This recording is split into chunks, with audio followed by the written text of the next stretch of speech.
Bem, meus amigos, aqui vamos dando continuação ao nosso projeto de comentar a obra do professor Miguel Reale, especificamente esse livro Lições Preliminares do Direito. E como sabem, a gente faz um vídeo de no máximo 15 minutos para cada um dos itens, mas se o item for amplo demais, a gente acaba dedicando mais de uma aula para um determinado item. Eu acho que novamente esse vai ser o caso para esse item aqui, que é um pouco mais extenso, no qual o professor Miguel Reale fala sobre o tema da multiplicidade e também unidade do direito, tá? Bem, então vamos começar, como de costume, a ler e comentar o texto do professor Miguel Reale, que ele coloca lá no seu livro em torno do assunto. Como fato social e histórico, o direito se apresenta sob múltiplas formas, em função de múltiplos campos de interesse, o que se reflete em distintas e renovadas estruturas normativas. Então veja que já no início do texto ele está dizendo que quando compreende o direito como um fato social e histórico, essa expressão fato social é uma expressão tipicamente do campo da sociologia, né? E histórico ele arremata, complementa a essa abordagem, querendo dizer do aspecto único e ao mesmo tempo precário que todo fenômeno histórico apresenta, e ele, o direito, é também um fenômeno histórico, e logo depois ele arremata que em razão exatamente de ser um fato social, leia-se, um padrão de determinado comportamento que se apresenta dentro da sociedade num dado momento histórico, o direito pode e deve ser abordado sobre múltiplas perspectivas, sobre múltiplos olhares, né, em função dos múltiplos campos de interesse que ele termina por refletir, né, nas suas distintas e renovadas estruturas normativas. Ou seja, nós podemos observar o direito por diferentes ângulos. Mas é inegável que, apesar das mudanças que se sucedem no espaço e no tempo, e aí espaço e tempo são as variáveis que Miguel Reale adota como bom professor que é influenciado pelo pensamento de Immanuel Kant, né, continuamos a referir-nos sempre a uma única realidade. Ou seja, em outras palavras, o direito a um só tempo é múltiplo porque pode ser observado por diversos ângulos, na medida em que também é, né, objeto de diversos múltiplos campos de interesse, mas, por outro lado, ele é uno na medida em que ele se refere a uma única realidade, ou seja, uma realidade que nós podemos assim dizer uma realidade social e histórica. É sinal que existem nessas algumas constantes, ou seja, algumas constantes no sentido de padrões que não se alteram, né? Que não oscilam, né? Alguns elementos comuns que nos permitem identificá-la como experiência jurídica inconfundível com outras, como a religiosa, econômica e artística. Ou seja, o direito, ao mesmo tempo que tem variáveis, tem também constantes. Duas expressões próprias do campo da matemática que aí o professor Miguel Reale, novamente, demonstrando como ele é influenciado, de certa forma, pela filosofia kantiana, a qual, em certa medida, termina por fazer uma abordagem que estabelece uma espécie de hierarquia entre as ciências, dando certa preferência às ciências naturais ou exatas para só após e colocando, de certa forma, como uma espécie de subplano ou de alguma forma hierarquicamente inferior às chamadas ciências culturais ou sociais. Ele já revela aí isso, de certa maneira, não é o caso do professor Miguel Reale, mas é o caso do professor Immanuel Kant, mas ele, Miguel Reale, é em boa medida influenciado pelo pensamento de Kant, ainda que não seja na sua totalidade, mas ali e acolá isso se revela quando ele usa aí expressões como constantes e eu poderia arrematar e complementar como variáveis. Ou seja, o direito tem algo de constante, algo de permanente, que perdura no tempo e no espaço, e nesse sentido, por isso ele apresenta essa ideia de unidade, né? Do outro lado, ele também pode ser observado por diferentes perspectivas, as quais terminam por refletir esses diferentes interesses dentro dos quais o direito se vê envolvido na sua própria construção. Então são essas constantes que nos permitem distinguir o direito da religião, da economia, da arte e assim sucessivamente. Deve existir, diz ele, o professor Miguel Reale, com efeito, algo de comum a todos os fatos jurídicos, sem o que não seria possível falar-se em direito como uma expressão constante da experiência social. Ou seja, esse algo em comum é aquilo que confere unidade, por que não dizer aquilo que proporciona, em última análise, essa noção de sistema jurídico ou de ordenamento jurídico que é tão cara ao campo do direito, né? Normalmente, os autores, quando falam de sistema jurídico, falam que essa expressão exige a observância de três características, que seriam elas a unidade, a completude e a coerência.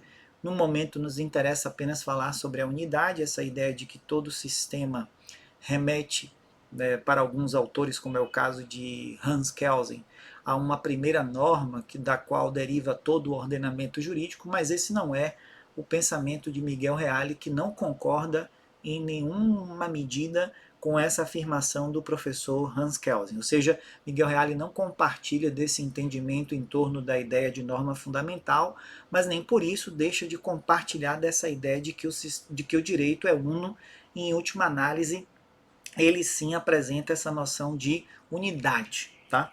A primeira finalidade de nossas aulas será o que diz o professor Miguel Reale, pois oferecer uma visão unitária e panorâmica dos diversos campos em que se desdobra a conduta humana segundo regras de direito, ou seja, se o direito se desdobra em diversas regras de conduta que visam de alguma forma controlar o comportamento humano, existe ali uma constante que perpassa todos os campos do direito e que, por isso, confere a ele o direito a essa noção de unidade.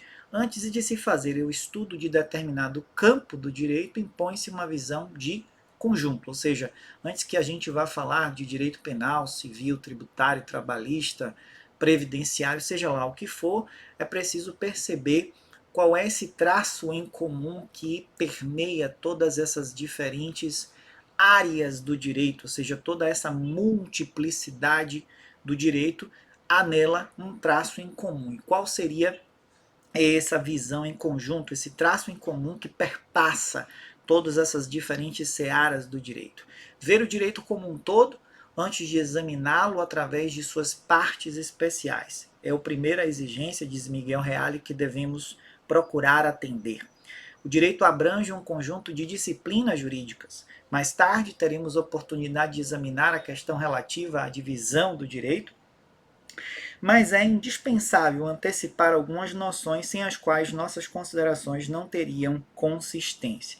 Então, antes de nos dedicarmos atenção a analisar cada um dos ramos do direito isoladamente, precisamos perceber a unidade do direito, qual é o conjunto de características que ele apresenta em comum, né, a todo esse campo do direito e que perpassa todas as demais disciplinas do direito.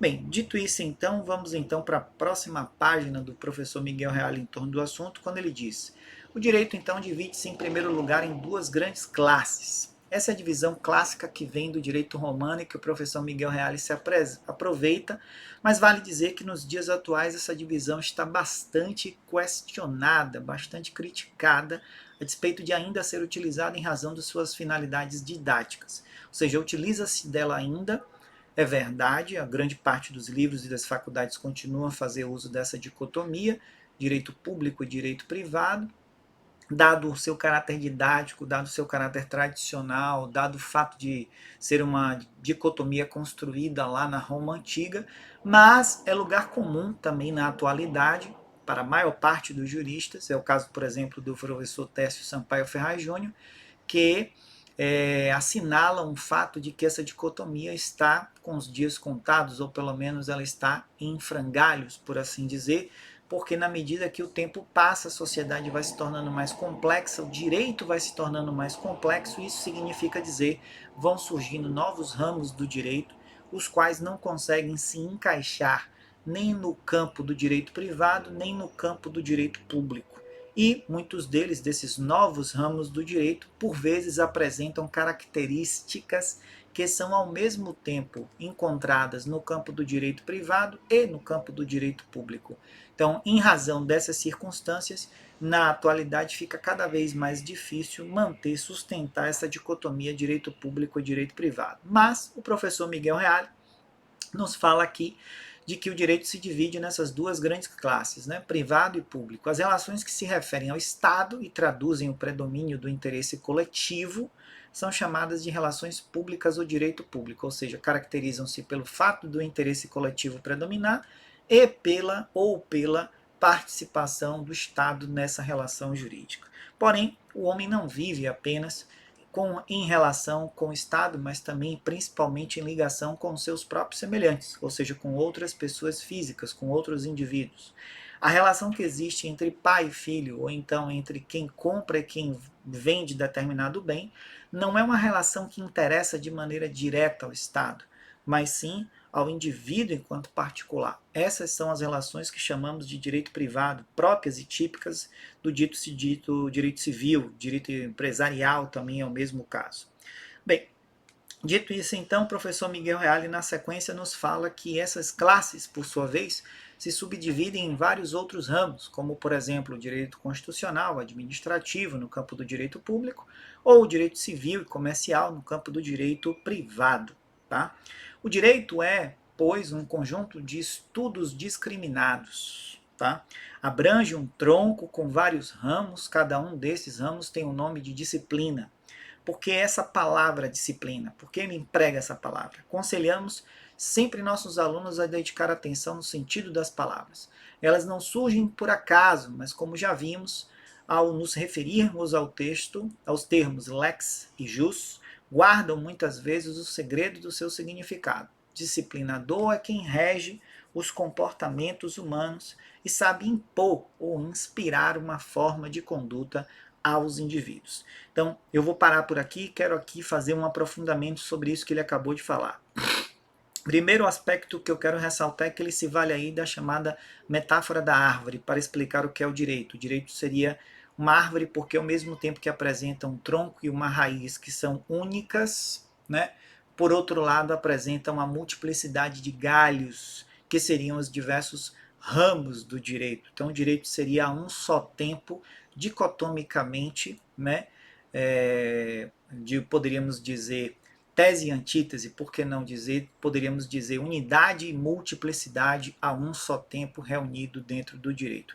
Mas na atualidade existem autores como Elton Louis Leite, inspirados na filosofia de filósofos, né, como Gilles Deleuze, que fazem uso de uma outra metáfora para explicar o que seria o direito, não mais uma metáfora associada à ideia de árvore, mas associada à ideia de rizoma.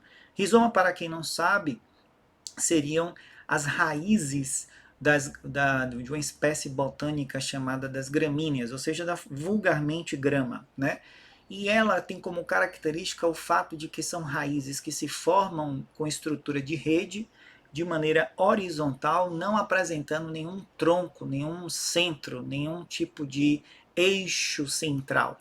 Então, o que é que caracterizaria essa outra forma de explicar o direito a partir dessa filosofia que o Elton Louis Leite, lá no Rio Grande do Sul, valendo-se da doutrina do professor Gilles Deleuze, está propondo? Que o direito deixe de ser explicado a partir dessa ideia de árvore, de tronco, de centro, que de certa forma nos remete à noção de hierarquia e verticalidade, e passe a ser visto também ou exclusivamente como uma rede, no sentido horizontal, no sentido, portanto, destituído dessa verticalidade, dessa hierarquia, onde no modelo do professor Miguel Reale nós teríamos bem presente a noção de hierarquia, e nesse outro modelo do professor Elton Louis Leite, inspirado em Deleuze, nós teríamos um modelo heterárquico.